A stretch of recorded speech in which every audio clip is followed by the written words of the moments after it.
Alrighty, do we have sound now, you guys?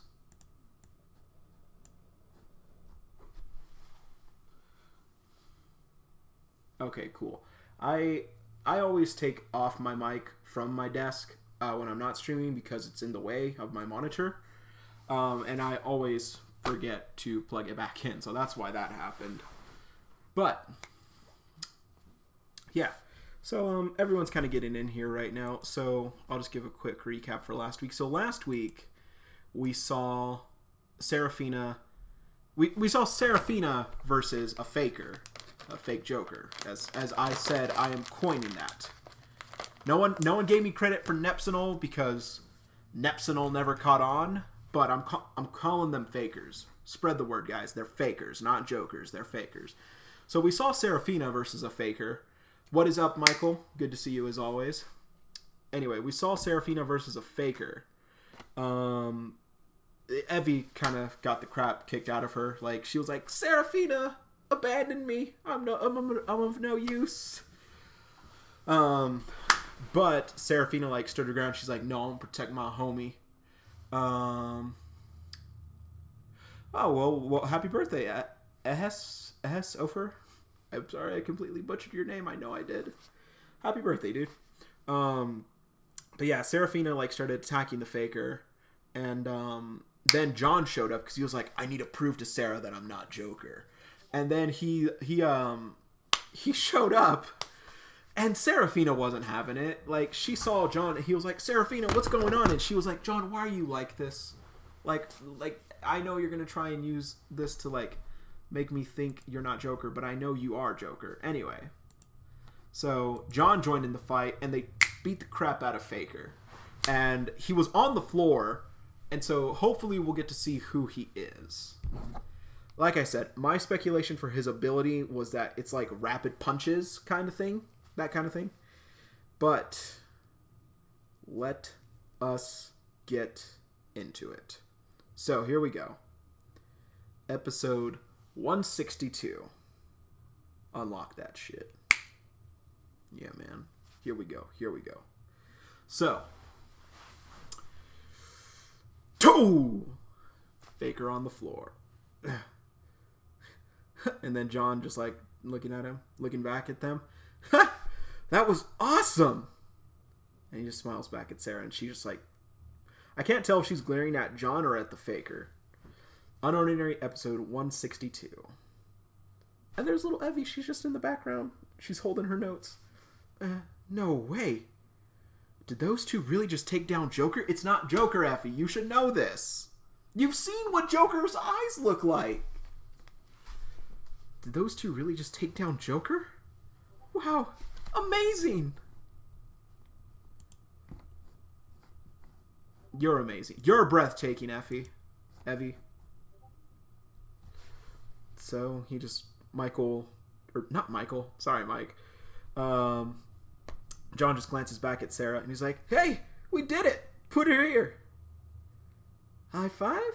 And she's just like, ... There's nothing to celebrate. And she just like... And she goes for the masks. What? What the fuck? Okay. This faker might be a girl, actually. So, like, they just took off her mask. She has, like... She has hair, kind of a hair color similar to Cecile's. And, like, her hairstyle, like, is kind of, like... She, like, kind of, like, braided it back a bit, but she has a longer hairstyle still. Well, that's definitely not what I expected. I expected a dude. So anyone can be Joker now. If she's impersonating him, what's stopping others from doing the same? Yeah, I guess that's true. John, she's giving you a chance, dude. So Sarah just gets up. Once people catch on, they'll use his influence to their advantage. Anyone can attack anyone. And John's just kind of like, Nobody's safe anymore. So much for trying to live a peaceful life, huh? John just ... I wonder what was going through Joker's head when he decided to take action. Was all this intentional? And John just kind of like looks back. Who knows? And Sarah's pissed. She's just like, just like mad dogging him. Oh, I know that girl. And then Evie shows up. She walks up. Evie? And she's just like, are you okay? I forgot you were here. Sarah, come on. Heck yeah. Are you kidding me? You two are so freaking cool. Did you know that girl's in our math class? She's super strong. And you guys took her down with no ability. And then she's like just so hyped up. And then she's just like, bam, wham, bam. And she's like throwing punches. Like ping pong. Like ping, what? Whoosh, ouch. And then she's like, you hurt your leg. And she's like, yeah, I might have sprained it. It's no big deal though. It happens all the time. I'll take you to the infirmary. And John's just like looking at her like, Hey, need some help? I can carry her. We're fine, John. You've done enough. And then just walks away. That knee was so cool. You should have seen yourself. And John just glares at the girl on the floor. And he's like... And then he grabs her. Oh, shit. So he grabs her. He grabs this girl. And then he fucking kicks her. He like... I think this is a roundhouse. I think what he's doing is like a roundhouse. He's literally like just like let go of her and just like kicked her like right in the freaking... I can't tell if that's her neck or if he like did her shoulder. But damn. And he's just like, fucking trash. So it's in the infirmary. And it's Doc just sipping on his coffee. Oh, look who it is. Back again, huh? It's not for me this time. Evie, she sprained her leg. I'm so sorry. I see. Lay her down in the back. I'll take a look soon. Okay. And Doc's just kind of like, ... Oh. Wait. Okay. So it's a quick shot of Serafina, like, side profile. But Doc sees Layla. Why does she remind me so much of Layla? And then he takes a sip and it's hot coffee and he's just like... And our queen is just in the bed laying down and Serafina's sitting next to her. I'm still having trouble taking it all in. And it's a quick shot, like, to some past fights when she was the ace. Going from having the power to crush an entire team of royals, like John, to becoming completely defenseless, has been a torturous experience. I was able to stay strong because I thought John would always be there with me. But now, after seeing the truth, and she's just like sitting down, I've never felt so hopeless. I am alone. John, what about everything we talked about? The stronger person isn't always right, you know. To have to use force to back up your claim, it's so pathetic. She's got a point there. Our world is flawed. We should be using our powers to bring balance and peace instead of using it selfishly like we are now. I really admired the hero of UnOrdinary.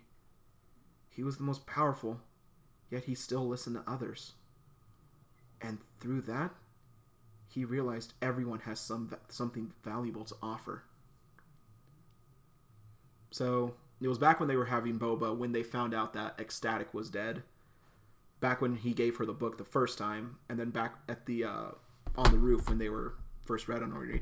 It has been a long-ass time since we've seen Helmet Head, John. And real quick, John believed... I've said this before. John legitimately believed that. He believed that message. He believed what his dad said. He knew he would never be the one to do it. He knew he would never be the one to spread the message of UnOrdinary, but he still believed it. It wasn't until he lost the reassurance because of Arlo that he started to revert back. And I hope Sarah... Not everything is entirely Arlo's fault. It's not. It's really not. It's not Arlo's fault that John needed the book for reassurance. It's Arlo's fault that John lost the reassurance, yes. But it's not Arlo's fault that John was so dependent on the book itself. It's not Arlo's fault that the reason why John was able to stay strong because of the book, why John was able to believe in his father's words, was through UnOrdinary. That's not Arlo's fault. It's Arlo's fault for taking that away from him. It's his fault. Everything that's happened, like John reverting back to his old self, John losing his faith in humanity, that's all Arlo's fault. But it's not Arlo's fault the reasoning why John had that faith to begin with. It's not his fault that he was so attached to it. But I will say, again, Sarah's not alone. She really isn't. Yes, John has an ability. Yes, John absolutely lied to her. He should have told her a lot sooner. But I brought this up last week. John's ability, when he doesn't use it, I'm fairly certain he still is considered cripple. Because his base stat is 7. Yes. However, John is not Arlo. If John gets hit, he still takes full damage. Unless he copies Arlo's ability. Then he'll get Arlo's passive. But John still has nothing on his own. He still doesn't have the ability to just like beat up whoever he does have the ability to do that. But he is powerless on his own. Like, John lived his life as a cripple. He still did that. He still lived his life without using his, from what we've seen, he lived a good chunk of his life without using his ability. And so I think Sarah should realize that yes, John has power. He has the ability to bring about change. He is strong enough to do it himself. But not everything was a lie. It wasn't. I've rambled enough. So let's continue. He realized everyone has something of value to offer. Did any of this mean something to you? Or were you just playing a part? It meant a lot to John. You don't even know a quarter of it, Serafina. You really don't. And it's not loading. That stinks. I'm gonna back up real quick.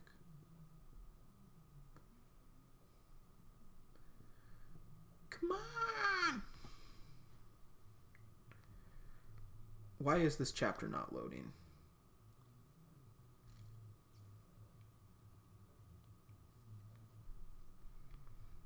I'm going to exit out of the page real quick.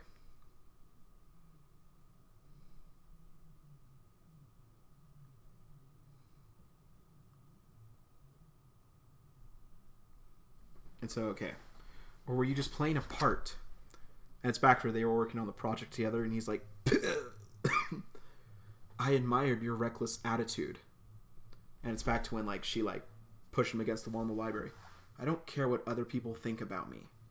Before coming here, I already decided I'm going to do whatever I can to live the way I want. And he was. But, as you just look it down, is this really what you want? Pain? Punching Ison? Blake? Cecile? Fear? Remy? Wrecking her shit? And Arlo? Violence? Has John given a peace sign? Why? No, Sarah's crying. No. What am I supposed to think? What am I supposed to even believe in anymore? Serafina? And Evie's getting up. What's wrong? ...